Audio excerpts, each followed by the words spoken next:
l'UDPS consolidera le pouvoir jusqu'à la venue au pouvoir des Losako. Nzambe aleki bango nyonso na nguya na makasi. Losako prophète. Babombaka Nzambe ya belikambo te. tabia sakani na bango kwa bambo. Autant ekomba fayulu te olingi bayoka ndenge ne. Fo lobela fayulu. Mesdames et messieurs, merci encore d'être les nôtres sur Voice of Congo, toujours dans le cadre de votre émission Magazine Plus 243, l'émission où on décortique l'actualité, il Skretaka, information, voilà encore les lots, je reçois pour vous Maman Adiko Kodorkas, les lots. Tokomekato échanger naie, je crois que les autres salement ba présentation mingité parce que boyebi déjà yesuka zalina ni donc tokozonga on a tellement tozoke ne mbala moko na ba actualité mboka na biso toyebi que chef de l'état a utaki ko sala discours munene na tribune ya Nations Unies oyo discours oyo pe ekaboli classe politique mboka na biso certains balobi que non chef de l'État a vraiment azaki à côté de la plaque par rapport au message naïe, à tout ça qui vraiment était vif, à tout ça qui vraiment était problématique. Il y a Congo, problématique, il y a Afrique, il y a Zalaki vraiment l'icolo, Zaka Ramasoto comme Gato Beta, Franck Diongo a tourné dos. Na Félix Tshisekedi par rapport à propos na sortie médiatique na Otiko Salawa ya ko accuser le chef de l'État zo sentir combo bazobaki ba instaurer la démocratie mais c'est comme si eza bongoté azoko regretter Félix Tshisekedi soutient Félix Tshisekedi Senko aussi de l'autre côté c'est qu'on SCC bazo benga les six confessions religieuses ba ya autour ya table pour que ba trouver consensus pour l'élection en 2023 pour que après les élections la contestation ezalate Zakara Masolo River Kasai on n'en parle plus comme Kato sur Lango marche aussi à Lamuka il y a le 29 septembre est-ce que marche wana ba thématique ou va marcher par rapport au discours à chef de l'État est-ce que ils ont un sens marche wana salama to et salamate eza Masolo mesdames et messieurs nous allons discuter Moïse Katumbi vient de confirmer ensemble Moïse Katumbi va confirmer que non bazana union sacrée de l'opposition va quitter en côté du fait que le calendrier à septembre va reprendre projet à loi il y a autre congolité loi à Tchani où ils ont été déposé par l'honorable Ntingi Pululu et va confirmer il y a union sacrée et ça Masolo Tokosola si le temps va nous permettre en tout cas mesdames et messieurs comme je vous ai dit tantôt là que j'ai reçu pour vous madame Adiko Kodorkas Oyo Azali allié il y a IDPS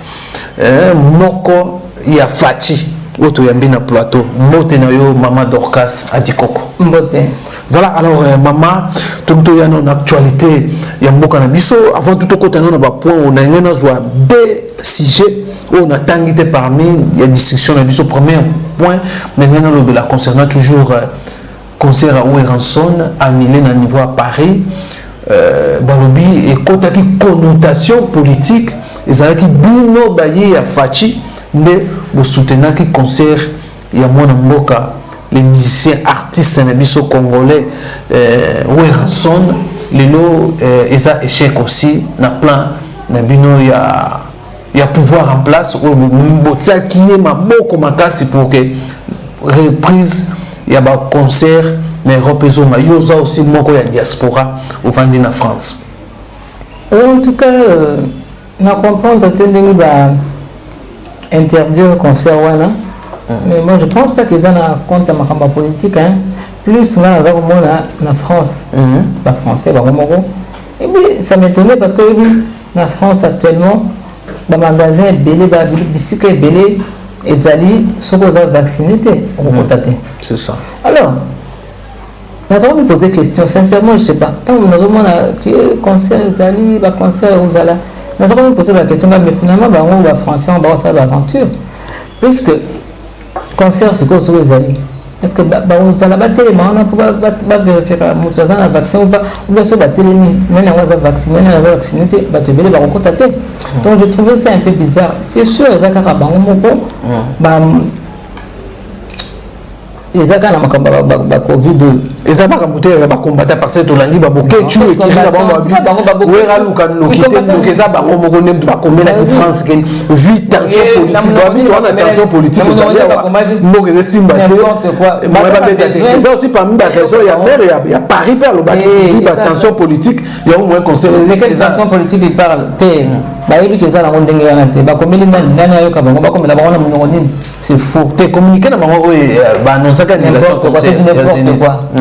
Bango, bazala ba combattant comme nous, ba combattre nous. Baza wapi? Au moins na bango susu. Bazala somba bango. Kuna ba combattant malonga bazala bango soute. Siko makeni na bazala les ya pamba. Ya ngongolo. Les autres tourner ma compétition ici là. Bah bien on peut bien bango moko. Et donc moko important ça va ça va tout concert dans la tête pour sauter du bureau maintenant. Ils en ont monté. Donc moi je pense que les alliés France bon atali côté sécurité pour la battre pour bah monsieur mon après concert on a au basu ba belé la journée là bien bazo linga parce que les ako ba on est bazar au foot yango non je pense que ça na makambo politique mais il y a des concerts monsieur Betama qu'on a en France non mais ta concert oyo ba concert oyo Betama ki na concert ya wera to linga te ba wera hein parce que quand on dit monsieur ba wera ba kofu tout ça c'est pas n'importe qui ce que ba que beta concert kuna les ngambo donc ba te belé ba utara de partout et tout parce que bon quoique ngaimo à un certain moment c'est vrai j'étais contre toutes ces choses hein contre ma communauté des concerts et ba concert pour la zako lingate ngala zako lingate na zaki parmi les premières personnes tout au début oh bah c'est pour boire ma cambo c'est continuer tu sais yo boyi mais dans la lingate dans sens il y a pas politique même pas c'était pas pour vous avez na kanda ndele ba mise ba ndeko ko abiser na bana oui na zaki ndena contre pour ma bana pour la makamba bana biso ba changer qui bana basi ba comme comme ba zemi ba mission so ba ye ba zemi sa bango ba ba tiki classe ba ba zemi kana sa ba abandonner bana aux hommes ba congolaise ba comme na modèle à kolata mususu tout ça on va contre mais c'est quoi bon na dit qu'on connaissait pour ça to comme pe mikolo ba on peut la sa mission ba comme mikolo ba kolinga susu ba bêtise voilà c'est temps par rapport à des PC ba punition c'est une sorte de punition oui après tant ba concert on va être soutenu que mettre à la France on tourne bana la biso ba congolais ba maïle belé donc ba statistique ba congolais ba bimbola donc bana biso ba zobela titre dila la classe bien ba classe de bien copier non musika ba coutrement na bizarre ba jeune fille et si la quand ça contre pour na ça qui pour na likambwana mais bon évoquer des problèmes sur la politique Joseph Kabila moi j'étais pas là ma politique non bon pour vous avez encourager tout ça mais c'était déjà fini tout mais na siko na temps sagesse comment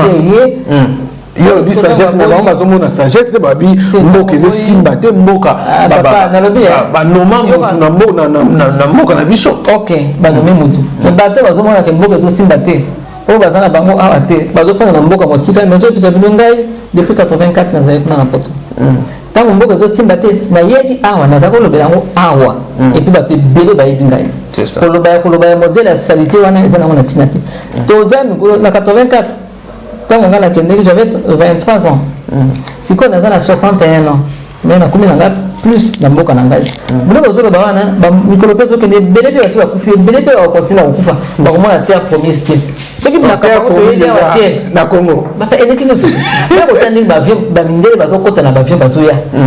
écologiquement bon toko pekisa doko ngai parti na écologique toko pekisa bango bikata kata banzete toko pekisa bango éducation mosusu to moni kuma la France la Belgique la Canada tout ça et belé ba diaspora to tondia okoka bolite na za la ferme na ngai nazali boy na za boy yoka kuna finga ka tongo midi poko zo finga awa yo zo muto zo finga aza ko liane bien roule carrosse aza ndako ne bien aza ko tala makambo ka bien pumboko zo bonga yoko kufe na noka kuna mujoba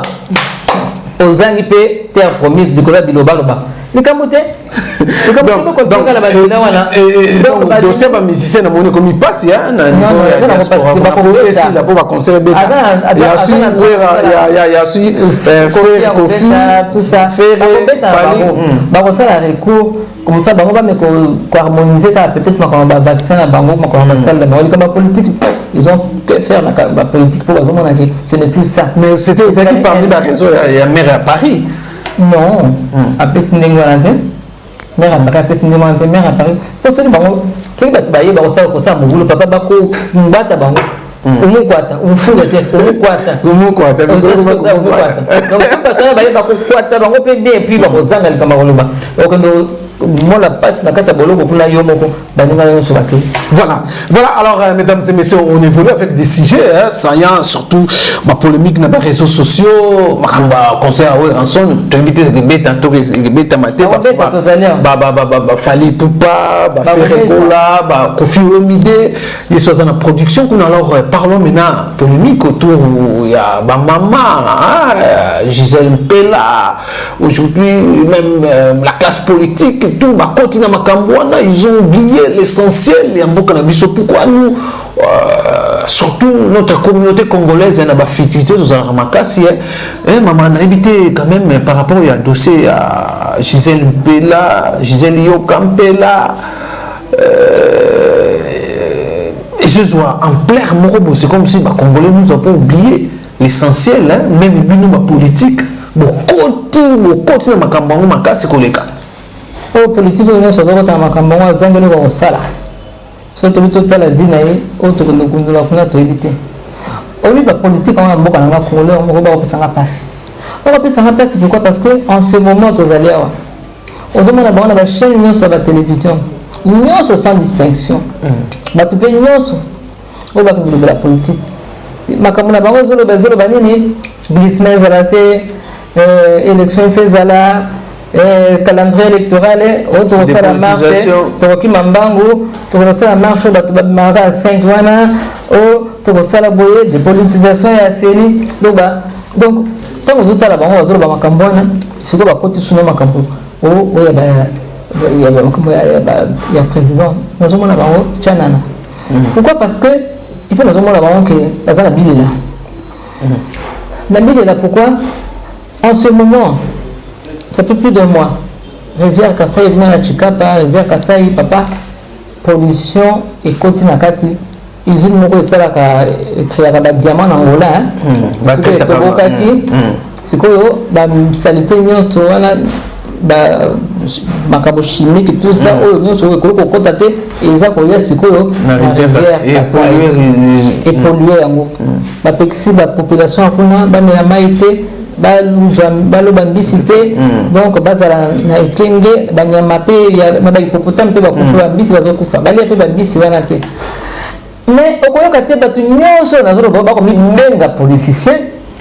ozomona bango te na ba plateau basende koloba makambo ba rivière wana makambo ka ba vie privée batu e ba foyer batu e ba couple batu oya bango moko soko koti kuna moyo kutoko le bezati donc bazana distraction moko donc bien que le calendrier électoral, la dépolitisation à Séné, tout ça, pour la moto à diriger Séné. Nous sommes bateau pour l'élection, la population congolaise a négocié l'élection. Mais ce qui est là,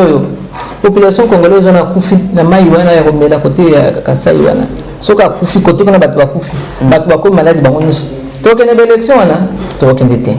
Donc nous sommes à la rivière Kasai on a le cas occupé rivière Kasai occupé de bango. Bango c'est la 2023 mais 2023 attendez président donc à quoi de la tribune wana à le na bango que élection kozala. Mais rivière Kasai le bina noté. Tant rivière Kasai hôtel et le but de l'élection pas question d'élection côté de batuaza malade bazoku fa bona boy il faut reporter l'élection. Bango sont occupés makambo ya ti donc rivière Kasai eza parmi cause à rien d'élection ça voilà ils allaient reporter parce que batuaza na passe bazokufa ba koronzo le gouvernement a charge le gouvernement a charge ils sont au tchatcha minoro la télévision nyonso ba télévision le ba témoin de Jéhovah au lieu de maison à maison télé à télé le cas témoin de Jéhovah ils sont au lieu de to le bani to ça Quand on va élection, il faut leur moko to tiki dans notre tobité. Total dans kuna ma comme on zana boko poser ta question te et le gouvernement zali l'état ezali yo ezali biso nous to former moko kana. Ce qui mo sapi mo za passe ni boko mo za bien ti. Il faut to faire dans le kina to bi ah ni yango za kuna mais non. Calendrier marché boy na boy ezanga tina ya boule ya batu 5 6 ba calendrier na bato binisa bon ngozo batu ya selite boko prolonger makamuzo nyonso to tika wana kala te yango me kuto binisa so bi quoi élection wa côté boy pas question guerre pena c'est allez continuer bien on a sollicité papa to connaît élection guerre ya comme voilà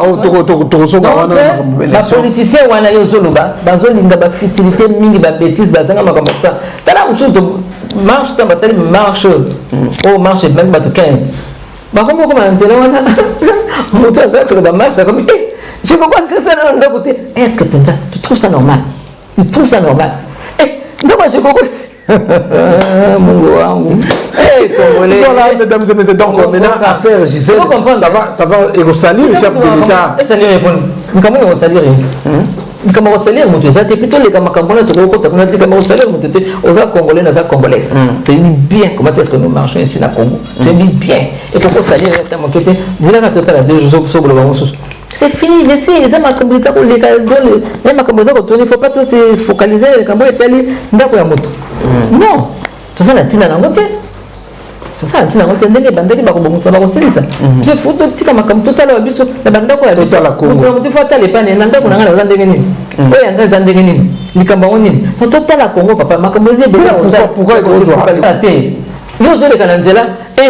je comprends c'est ça de côté tout comme tala likambo des modèles ya batwana bazawana donc tout le va concentrer sur ces marches on va concentrer que gars marche dans gabona bon est-ce que nous avons tant couteau là divaguer dans esprit na bando tola banda et comme on voit David kuna la Bible balinga bakebi bitumba yake bitumba teke likolo kuna akomi kotala likolo ndako batumbela ki akomi kotala ville ndenge ezali olaza na bitumba akeko mona mwasi bolumbu de makambo zoma mboka msoko pour ce que mutu zaki concentré peut-être la likambo bien ngai élection mboka na Congo rivière wana ezaboyi okomona bandaka je kokote tsoko mondaka je kokote comme tout les en place. Voilà mesdames et messieurs on va rapidement un premier point discours chef de l'État na tribune des Nations Unies je crois que on a arrêté là qui est très importante très important vraiment par rapport à Malobanaye surtout ma communauté d'élection il a balayé plusieurs questions il y a beaucoup d'ambition mais l'élection ils ont créé polémique c'est nous tout en place cité les lois confirmé que nous 2023 nous avons une élection transparente démocratique aussi est-ce que comment ils ont message à chef de l'État l'introduction sur le Congo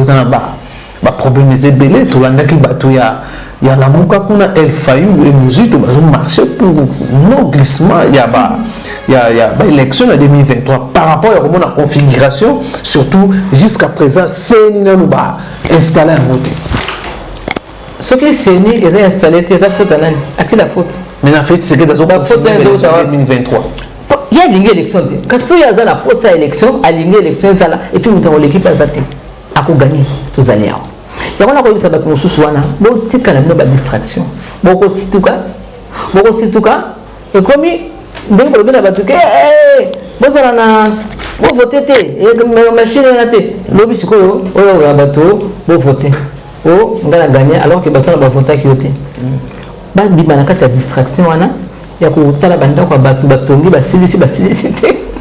banda ko préparer ba candidat na bango pour élection ko sala mo eza sur le quoi et pestemela ki bango électé parce que l'équipe là ba pesaki bango mbongo bazaki ko bana ba bemba na ba Moïse ba sangisa mbongo oya siko mozito mbongo nous so wana eza kaka ko sala bango balé ba sala élection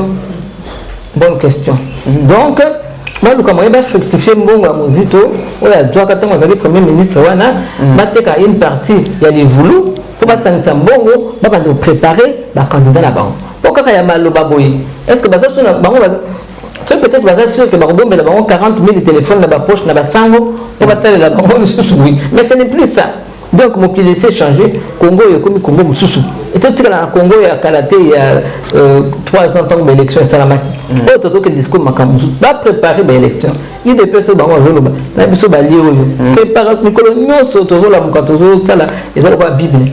donc tozo préparer là ko préparer ko les camions ezaka ba préparation mais ko les ka ko fanda na ba télévision atali le côté atali beaucoup l'extractant on a bino kamba le train est à kokende bino boko tika la koloba makele na tika ya train bino kozo kate yango zo kende nango se préparer makamuna bozo ya kola mukasima oh tolingi kinzonzi il faut to sala kinzonzi pona nini ba kinzonzi ba lingi kinzonzi po ba kota na kata makamu parce que mutu moko akoti bazana bango poto bazaloka na tete tanto na rassemblement mutu ngazana bango li makamuni modèle sara ngwana donc akolinga kaka to kuta photo fanda il faut ba ngoni dialogue voilà tout kana dialogue wa papa toke nango wapi dialogue to soto na besoin dialogue te makambo se ke borate bokotela ka na bozela 2023 élection c'est pour limiter na kusudi na tina 2033 de beaucoup ouais au moins na bien l'élection voilà c'est l'élection mon compte pas bien l'élection ça dit ko sala ko mais et ça la conditionné pe na rivière ka sai wana total occupé en gros total appel à est combien de tumbesi là que ça s'appelle recensement et examen de niveau recensement déjà date déjà même les bandes na octobre je crois 2022 tout à fait il y a qui est sénégalais qui est rwandais qui est tanzanien qui est burundais qui est zambien donc tout ça d'appel donc recensement tout ça to fundana voisin et voisin recensement ko ya to yebani biso nyonso yo zalina ne uta wapi to yebi bana classe na mito to yebani tiko ko yebana bien makambo ngo msila siko il faut que ça na carte ya malunga et non carte ya électeur na koko tele na siko na n'importe quelle commune lobi na zana batindeli nga carte donc recensement les autres salama tout ça na concentrer na makambo bien il y a recensement bon le ville na bilo uta wapi tata wapi mama nani mboka nini le ville tout ça makambo mke bana nyoso e ko yebana tiko soko kosi ba ndopenga ukobenga deux témoins ba na o penda ba yebi bien donc makambo il faut ezana motuya yango na recensement to mi préparer pour congolais quoi zo carte to lebi pe ko tambola kana sans mukanda ko wayaka boye mutu aye mutu akoti na quartier na bino ba éviter makambo ba chef de quartier sila o yeso comme un miniature ba na soute chef de quartier za ka soute liboso za ki soki mutu akoti na lupango wana il faut kende deux jours le quartier faut que ne pas chef de quartier pe sa combo bisiko uti tout ça siko comme mutu batu bazokota so mi paya bazo na ba tout ça bazo fanda bazo kota tozo kipite makamba malonga ya kotala yango wana poto bomisa be élection ko yesi meza la bien soki ba lingi be élection ezala la discussion te makambo so total makambo to za la discussion te to yebi ke nombre batu yango omoni ba élection eleki bakangaka ezaka directeur de cabinet à Choc Kitundu maître Tamboul quelque chose comme ça à député siko bakangaka na valise na 1 million de cartes électeurs au na kata ko kombe kuna na mbujima bakangia nango bakendeke ne basala kenini mutande wana bamboka musu pendel sala zala na libanda akoma pe député non pe na nini tozali na Congo wana mais siko Congo ya sikoyo eza sunde wana te voilà il faut te manda ko banga Congo bakomo kanga miyibi ato yibaki to kende na yo tio ko bima ko kamisa te ke lelo soki bazuyo na nte ke o échapper te moyibi nyonso kombo moyibi lobaka akima loka ba makila ba kimi loka ba tuma tubwana ba kimi loka ba sheo ba tambo mo ba kimi loba wana moyibi mais soki awa kaka ba ko zwa yo ato kimi fuka weba mbola weba voilà maman alors parlons maintenant discours il y a chef de l'état to bito évoqué question il y a l'élection maintenant comment on a bandé quoi FCC secrétaire adjoint il y a Pépère Dalobi chef de l'état navigué à vie le discours mais un message naï ce qui peut naviguer à vie bon tant pis ça fait quoi ça fait rien ana vile na vie ndenge wana mais oyo bayoki o bazana matoya koyoka bayoki parce que matoya batu ezandenge na ndenge soko za borné na ba bêtise na ba moyini na makambo mabe na haine na zua ata mutu azolo balikambo bien awa okoyoka te ezalo kwa Lazare akufi akekuna c'est ya mabele je pense Lazare na bisu kombote akufi akekuna amoni makambo ndenge zoleka na sekuna ye azokende lifelo asengi nzambe alobi bo misangana kende koyebisa nani koyebisa nakende koyebisa bandeko na nga kuna ke awa eza malamu te babanga nzambe bayeba nzambe oyoki asengi ndenge wana balobi na ye yo kende te kuna na mokili donc ça dit ko bazali ate ya kabino de temps en temps na télévision alo bakala bino banga nzambe ko yibate bongo aleta ko yibate donc ça dote ya bino alo bakala bino bolanda ye so bolandi ete moyen yo kende za soute landa ba dorcas kende na CFM c'est na combat spirituel bazo yebisa bino makamunyo sozo le kaleka bien kende na église boye kende boye bo kende kuna yo ndeko za déjà wa non retour bato muso bazana matoi ndenge wana likambo bien za koleka bazoka bien te po na bango muto za kaka bazonga lusu dans la chose mais botala ki wana bata ebele bosala ke loko te le comme balonge za te bato muso babimisa ba biso consommons congolais pourquoi jamais kambinga wana consommons congolais a dessiné boy il y a sali ba bureau na tour intelligent je pense biloko nyonso to moni e uti na Turquie alors que mbongo azui akosala bafiche minene consommant congolais baza na exemple akopesa bato te baza na likambo akoyebisa bato te bakombo mosusu eza kuti bakombo moko ekokotanga balisusu te parce que badecevoir bazalaki bajeune bazwi occasion ya kozala bisika wana mpona kosala quelque chose de nouveau mais bakoti kaka basamboye mpe bayibi FPI ya kolanda bango bango nyonso ba FPI bakofuta mpona kosala bapano ya publicité ke consommant congolais il fallait kofuta $500,000 ekobima papa ekobima bakofuta voilà alors parlons maintenant makambo etali baélection toujours tozaka wana lors il y a tribune chef de l'état tout le monde est motivé même les évêques ya 5 ans na SCC oyo bazokosenga encore les 6 autres confessions religieuses oyo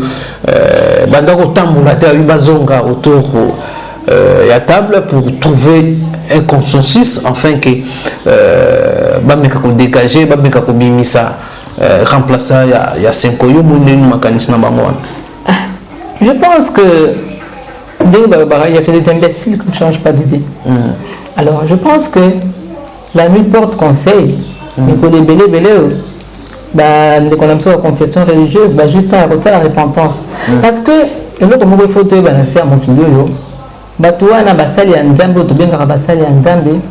tolinga te quelque part tomonaka bango lokola banzambe quoique nzambe tokoko comparer na motu te toyebaka ke soki toza na likambo nake epa motu boye mpona zwa solution na kotuna nzambe ya solo me nzambe akotindanga epa na ye mpona zwa solution alors soki sikoyo motu monde kongo na biso nyonso oyo toyebaka ke soki naza na likambo nake epa na ye mpona zwa solution me nakomi epa motu wana comme autant les camerounais va passer boyer bazo sa solution te mais ba rateke ba décevaka ba to ebele et puis ça capable na ba to ebele surtout na ba sala nzambe o même nga combat spirituel ngai atatango ba parents nanga bazalaki ba papa et maman olangi bazalaki ata likambo na yoki likambo exemple mutu boye na ngomba sali boye papa bisiko nga na yoki likambo soko na yoki yango mobile nanga jamais akoyoka ngo na koboya pourquoi parce que soki nake koyebisa mobali nanga na koboma molimo na ye aloba to bisiko biso tokendaka likambo mpe boye esalamaka donc nakundaka yango kaka koyeba te na sambeli eleka mpe matoi nekangama ezalaka eyokaka makambo eza spirituel eyoka makambo apambapamba te mpo eboma molimo nini epuis baparent nanga spirituel ezali papa na mama olangi donc mpo na ngai donc il faut natika bango na niveau moko na ndako na ngai po ezala bana ezala mobali nanga donc bayebake soki toza na posa ya likambo tokepa papa ya mama olangi tango tokolobana bango tokozwa solution mais soki bino bato tokanisa ndenge wana bapesi mio likambo boluka bato mpona mboka boéchoué combien de milimu oyo boza komema je pense que bazongi na bon sens bamizongeli na kati na bango moko ndenge bible ezalaka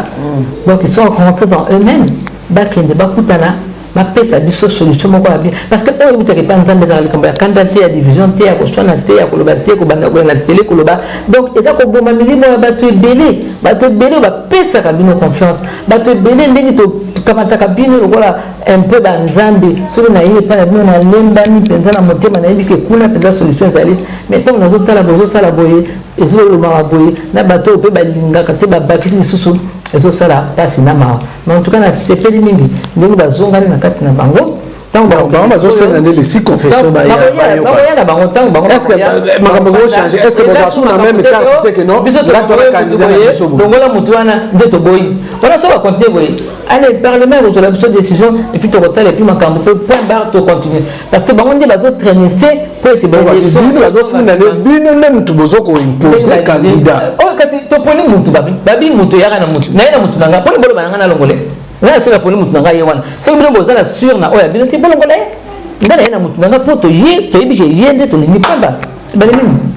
ngana ponyo yanga yo ngite fo ngoko no changer nga ide yo so na confiance to note aya longola ya no changer mutu mais to avancer bongo bino ndebo na pouvoir de besoin pour imposer Kadima. Alors parlons maintenant dossier avant ba commenter na niveau Kadima na ba candidat ba sakiboli si balonga ki étape par étape balongo ti batikali la o Kadima na oya bango siko kaka leo wana batikali na ndisiko miso ba funga ba bito to ba Kadima te D'abord, le bango a pas de sous makambo wana comme c'est ça la problème des années combo Kadima. Kadima ngata au changer pe combo ti pas en faire bango plaisir. Tika la Kadima ndinga. Abota ma Kadima, tika la Kadima ko kufa Kadima. Voilà. Pas yeso za pe Kadima. Voilà. Alors Fongo Kita tout le belana no makambo Italie Assemblée nationale, calendrier Assemblée nationale, ba matière ba ko traiter lelo boîte bande ko c'est la loi Tchani ezala parmi ba matière oyo ba reprendre ngo na calendrier ezala débattu na session oyo septembre. Malheureusement matière ya loi Tchani, proposition à loi Tchani, projet à proposition à loi Tchani, batie bo pembeni. Ba mususu balobi babangi ligne rouge ya Moïse Katumbi pesaki. Moïse Katumbi a gagné première fois régime ya Félix Tshisekedi. Alengisi ba malaxa za force na kati ya mboko. Yango pe bango na côté na bango ensemble balobi bazana kati ya ba confirmer que non bazana kati ya union sacrée ba ko longwate pour calendrier ba reprendre projet la loi ya Tchanité ya Congolité yoko lo bane dans la zone de la sous makambo ya président Fachi mardi na tribune des Nations Unies président a télémi déjà au bindaka kotala bato bazolo bakeye bena boyiko bazak eloko bazate sonne zo sala bango ta la place ba classe qui na première journée bisika makambo za ko banda o ba mususu bango bazaki ko landa ba classe ka bango wapi pour ba yebike mutu est important assez intéressant makambo zo beza bien a changer pe mingi na bokane yango ba classe qui na mukola liboso sinon ba mikolo mususu ne ba chaka ba makambo chana na bazana wana tina te et ça vous a télé makiona avec quelque part nous avons encore dit que nous avons 73 a télé mais ako loba éloquence botali nous mantambwa et lobedine makambaza ko loba simba boya Afrique allo ba makamba corona et telle population a sengela ba africain bazana deux batuna kati ya conseil de sécurité voilà pour ndenga lobi que Afrique na biso zambo comme ko ya attention ce ko po ya mo tela ko buta nikolo donc il faut que tous arabisika ba décision makambo ya mboka za uzoma makambo ya nyoso zo de kana mokili bango ba ya ko lobake oh asa alobaki le côté tina te soni na mawandezo sala bana motema mabe a force ya kokota tanani facha za costo so ko kokota motema kokota sa ba crise cardiaque wa bokokoya bokufa bo bimisa pati na motema na bino comme ça botambola bo bimisa na motema bo banza besoin place ene na biso elongwa to bimisa mwana mbala ba po ye bozolo ba lui il continue plus bino bozolo ba mabe ya zo avancer après ça qui bien penza ba tunyo so ba fungola ba TF1 to nyoso kuna bazo kumisa ka ba bien en tout cas n'a jamais vu un président comme ça dans Boka Congo. Donc tu dis que nous connaissons dans Mosika. Par rapport à ce qu'il y a loi Tchani ou peut ça mettre dans Tibi Pouloulou. Et on a dit ça bien ok. Ce n'est pas parce que la classe en voté. Et ça pression il y a ensemble était à Moïse Katumbi. Parce que pression là yo santa kam. Pression ya Moïse Katumbi santa kam. Le article qui peut le moitié. Et puis mutualité. Alors ben qui ne sauf qui va attaquer la ligne rouge. Mais ben biso. So ba tse ya lo union sacrée. Mutu soka lingo mi boma. Boko ka sango keo ami boka kikuna akoya kufi ou ami zembi ki akufi. Mutu soka bandi. Ngana ko mizembi ka leona butu na ko mitya singa la kingo. Lobi na ko mitya singa. Azana posa ko mizembi ka te azana posa ko kufati. Ozoka azana posa ba tika. C'est pas parce que loi oyo elle est quittée qu'ensemble le baquet tout gagner. Parce que tout ça va puissant en quoi puissant et pas wapi et puis ma caméra bango zaolo kana ngoti bato zaolo dans moté pour te dire que oyo nyoso alingi mboko oyo Congo il faut alinga mboka na msuza la na ba mesure moko na ba limite na likambo ko sala na oyo ko sala te papa totambo na bamboka bapaya to fan na bamboka bapaya to moni ndenge nini ezali ba loi droit na devoir ezali na mboka mabe ezali wa parce que to lobi des pères et des mères papa il faut des rois des pères et des mères ba musuku des femmes ndenge ezala des pères et des mères des femmes ba mususu ezali ndenge wana yango eza pasi mpona mboka na biso kongo biso tokolinga mbala moko tosilisa ndenge wana po totika batikaka kokonzaka bato na baétranger oyo eza lisumu na kati na bible bakoko sepela te parce que makambo eza mingi oyo ya kotala eza primordial te peut-être na ndenge ya tour oyo mpe makambo eza na session oyo bakotala mais ntango ekoyeba kosala yango soki moto alingi takei papa est ce que union sacré bakangaka motu nango olingi okoti ya ofele osimbi te okamate bino okei au revoir continue vie na yo eza mbala liboso likambo esalama bato bazali bongo bato bakei non ça veut rien dire makambo bachanteza nango papa okende ekosalama na kongo sinete biso congolais nyonso vrai congolais otambola soki session mosusu bon eza te totala avant oyo esalama tosala baélection bon on a fait salama ekosalama il faut totala yango bien papa. Pourquoi Nakobanga? Si on a un Congolais, on a sûr de moi. Nakobanga, pourquoi? Papa, tu vois ça, la bêtise. Le chef de l'État, vrai Congolais, chef de la République, le président, a le bac de l'Indengouane. Ce que tu as vrai Congolais, Kabila. Ozoka, de ma commande, on a dit oui, Kabila, yo, Yebingana, Yebishon, le Congolais, il était vrai Congolais? Il n'était pas vrai Congolais. Kabila? Non, le fils. Le fils. Alors, tu fais Congolais. Dans sa place, na linga ipenda koloba pia mokolo mosusu na te nga kozomona oyo nga naza mwana ya kabila te mais na adopte nga siko naza na bebe na nga suka la 4 mois j'ai adopté un bébé akozwa kombo na nga et puis nakoloba ne histoire na ye et puis mwana na ngai ye moko akozala il faut akoloba ngai ba vrai parent na ngai mais moto adopta ngai ezali oyo nakozala mpe fier ya koloba ngo soki osobimisika naza adopté oza mwana na nga on comme des pères de mère adopté oza ya ngai donc oza ya ngai nde afandani tranquille mais biso bacongolais te motambolaka na makambo lokuta kokosakosa bato basala bopoto zwa boye poto gagné boye yango ekomisa haine na mboka na biso. Donc ce n'est pas la pression ou la puissance ya il y a pas de puissance yango sala que durant l'Assemblée nationale la gango la loi allez ça nani ali alesaka nani aza na baoyo alesaka kongo mobimba te akomi mpesa puissance na ye te moto moko akende konza biso nyonso bacongolais alobake puissance na ye nde efandisi bongo bakende parlement akende kondimaka mpona motu moko parce qu'il est puissant ana parlement aka kopanza ngo non ce n'est pas ça eza façon ya koloba kaka mpona se faire important mais biso nyonso toyebi aza confirmé atikali na kati ya union sacré akendaki abimaki nango abimisaki azali pas moko libanda pas mona soki eleki ya ezali parmi baline rouge apesaki na kati ya union sacré motuka nango mibomako okoluka kaka akufi oyo moto akopanza ngabe nalobi fana miboma ngai nako miboma